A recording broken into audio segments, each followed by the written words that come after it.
budgets, restructuring our household budgets. But how exactly do we do that? Well, joining us in studio to help us review our budgets and make all of the necessary adjustments is international accredited money coach and author Busi Selesho, good friend to the show. You can call us on 0861 987 000. You can also WhatsApp us on 083 303 7093 to share some of the changes you have considered, or to even ask some questions about how you can go about tightening that money belt. Busi Selesho, you smell so good, you look so good, you're so fabulous. How are you? I'm great, Pabi. The sun is out. But it's not warm. It's not warm, but it's out. I'm so happy to be back and seeing you. Yes, it's good to have you. So, I mean, this time is a very scary time, but also I suppose it can be opportune if you think of it positively. Yes. And that's very true, because, recession will always happen to us. Either way, almost every other 7 years, we have a recession. Oh, wow. So the thing is this, during recession, it's a very, I will call it sacred period, because that is when you given another chance. So I know it seems like, oh my goodness, now I don't have money for this and this and this. Yeah. But then you are sort of also given a push of saying, what is it exactly that I want? Because all of a sudden, I know that I don't have something. So then you can then find out what is it that you want. But also recession is all about the fact that if you were going... okay, so one thing is, recession is made to correct debts. To correct debts. So as a country, we will owe up to a level, and when we go to recession, it just means that we can't continue on that route. So then whoever that was owing so much at that moment is being stopped from continuing and owing more. So then we go back to, so it's more like a restarting of the system. Okay. So now if you owe someone, you're going to pay them more, like 4 or 5 times than you were supposed to be paying them. But then also, if you do not owe someone, then this is the greatest time to buy assets.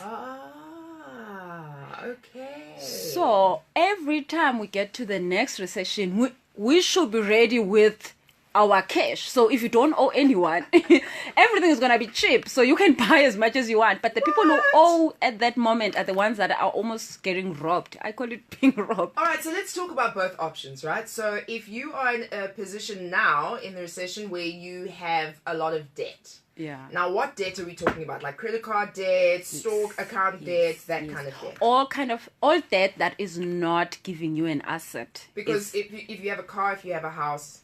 Well, that is better because, okay, so let's say if you have a house that you're renting out.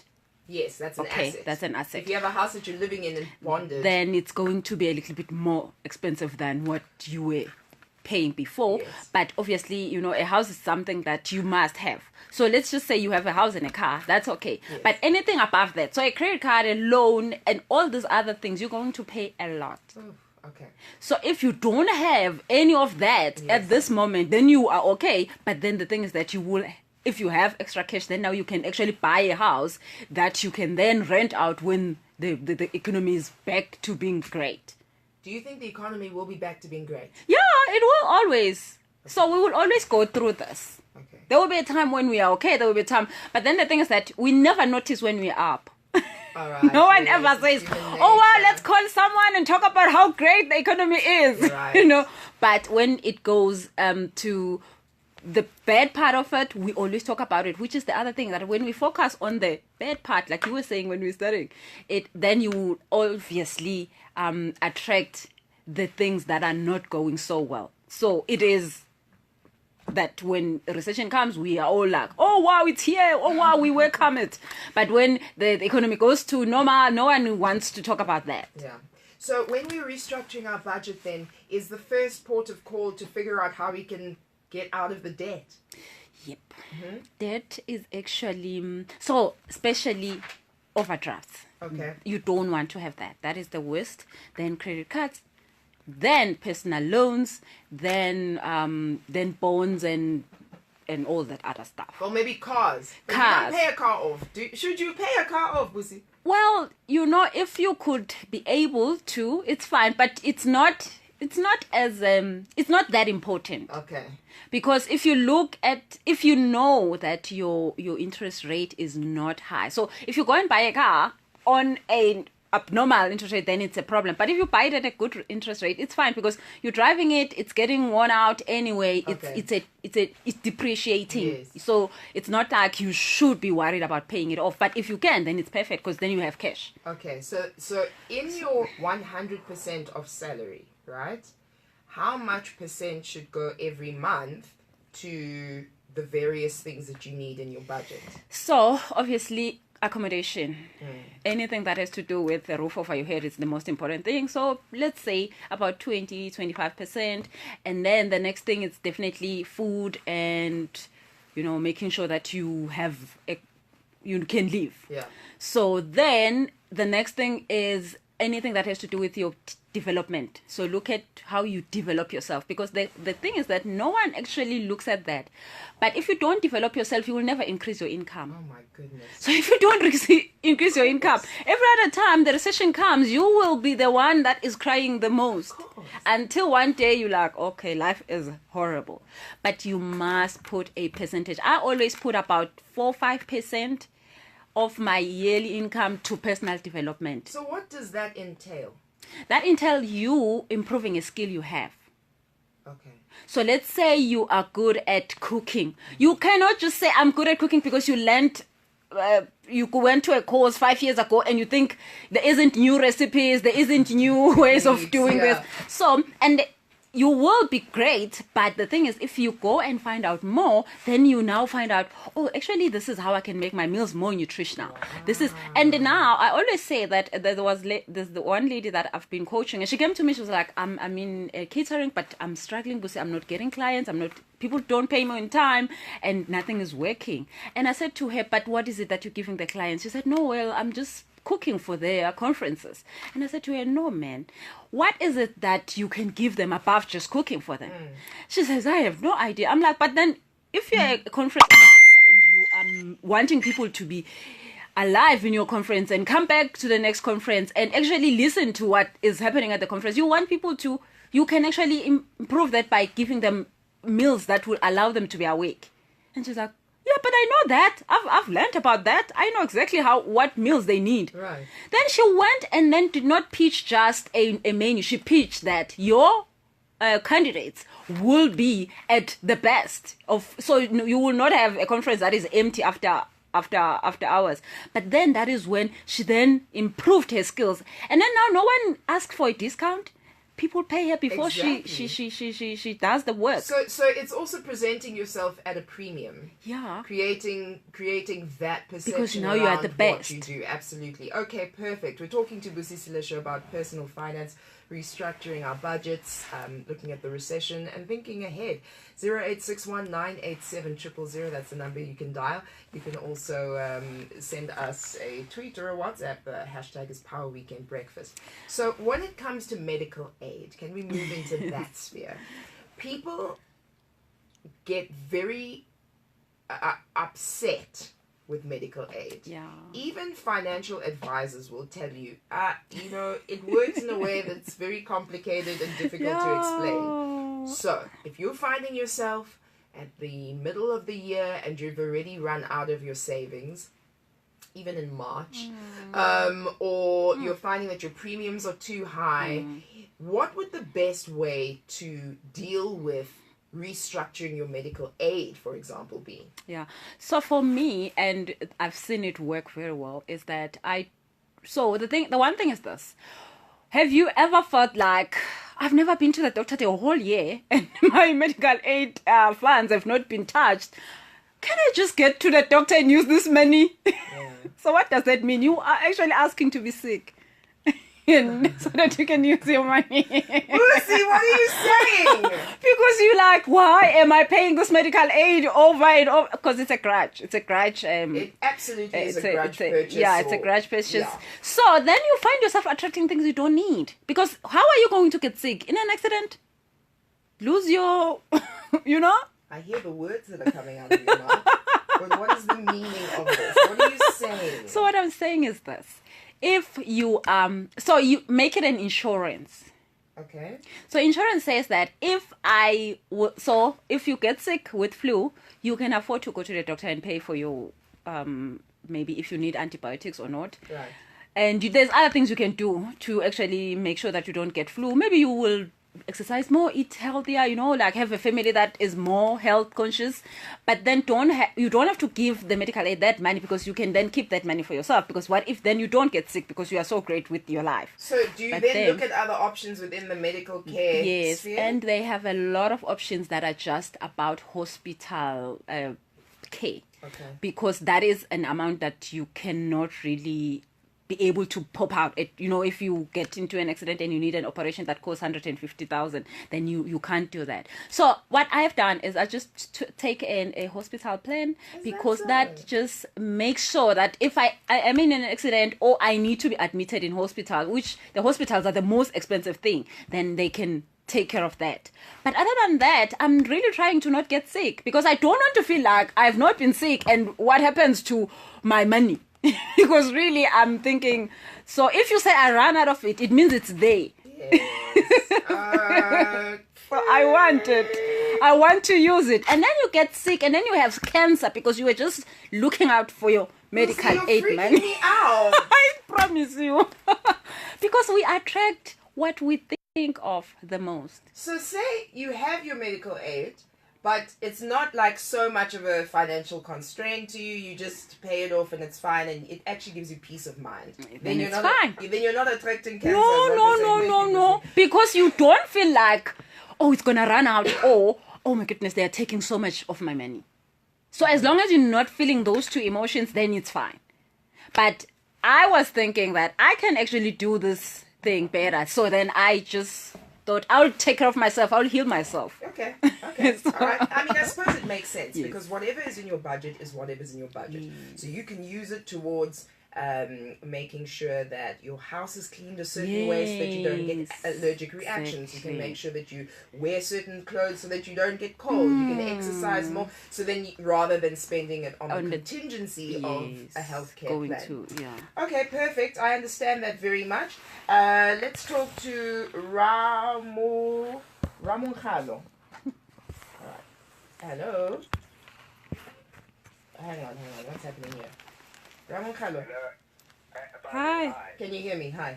Yes, I can hear you. It's Ramunkhalo. Ramunkhalo. Hello. Yes, Pabi. Pabi, I just want to engage your guest. I think one thing that I'll say black people that we do and we don't do or we do wrong is we do not record our transactions. What happens is cash, when you withdraw cash, so you just spend it loosely, and at the end of the day you would have withdrawn let's say 1,500 a week. Yes. A weekend. And then come Monday, it all disappeared. You don't even know what you did with it because you can't track what you did. You don't collect those the sleeves and all those sometimes to get it or whatever. So what I do is I do have a budget. I have a spreadsheet. So I have my budget figure and I have my actual figure and I have my variances. So I can see exactly how much on the budget that I have, the budget line, how much I spend and what was the variance. And I can explain it to say this is how much I spend, this is the variance. And I have a percentage of the actual versus the budget, whereby I can see exactly how much I spend on that budget. So I check my transaction. What I do is I hardly use cash. Like I don't. I do a lot of swipes. Then what I do is I pull up the statement at the day and then the month. Then I record. That's how business operates. So I'm curious to know, Ramunkhalo, where were you losing money that you didn't need to? Pabi, I was so surprised that I was spending a lot on airtime. You buy it. It's 12 rand in R9. You buy. I mean, you have that cash. You buy 55 rand. But at the end of the month when you accumulate, and you realize, wow, I spent 450 on airtime. Go back and reconcile and say, yeah, call. Was it a really a call that really benefited me? Okay. That's so interesting. So for me, I don't use cash anymore. I swipe and then I record my transaction. That's how it helped me. It helped me so much. I can tell you exactly in the month of July how much I spent on petrol. How much did you spend on petrol? I'm not gonna. Oh, okay, right. But I'm just saying that I can tell you. Yeah. I put up my spreadsheet and voila, there it is. Yeah. And I can always say, we need to cut on this petrol. Why so much? I have a budget and that's how it works for me. Thank you very much, Ramongalo. Thank you very much. Busi, your opinion on the spreadsheet, no cash and a budget. Yeah. That's amazing. And when you find what works for you and you are okay with it, amazing. So, and one thing I've seen is that for me, I can't budget. I don't know how to budget. I just don't know how to do it. You are the money expert. Yes. What are you saying to us? So what I did for myself was that I found out what really, really matters to me. So I wouldn't go and buy anything because it's the latest thing, because everyone says it should be bought, or this is how you should this is the type of house you should have, or this is the type of car you should have. I do not go with the flow. Yeah. Because then all of a sudden I have so many things that I should be buying. So what I did was I only decided and found out what is it the real things that, and for me, one thing that stands out the most for me, and almost a lot of money for that I make and that I want to spend goes to is holidays. Okay. Because when I'm on holiday, I'm happier, I learn more, and it's more of a personal development for me. So I kill two birds with one stone. So budgeting and personal finance is also about personal development, really. It's about getting to know yourself and what matters the most to you, and then funneling your resources in that way. Exactly. Because you spend less when you only know that I love this. So if you really, really love cars, you will just be spending on that only. You wouldn't find yourself wearing all sorts of clothing. You wouldn't care much because you are fulfilling what makes you happy. So that's how I saw that. I spent a lot less. So I used to go above the budget. So if I said I will spend 1,000 rand a month, I will find myself at 3,000.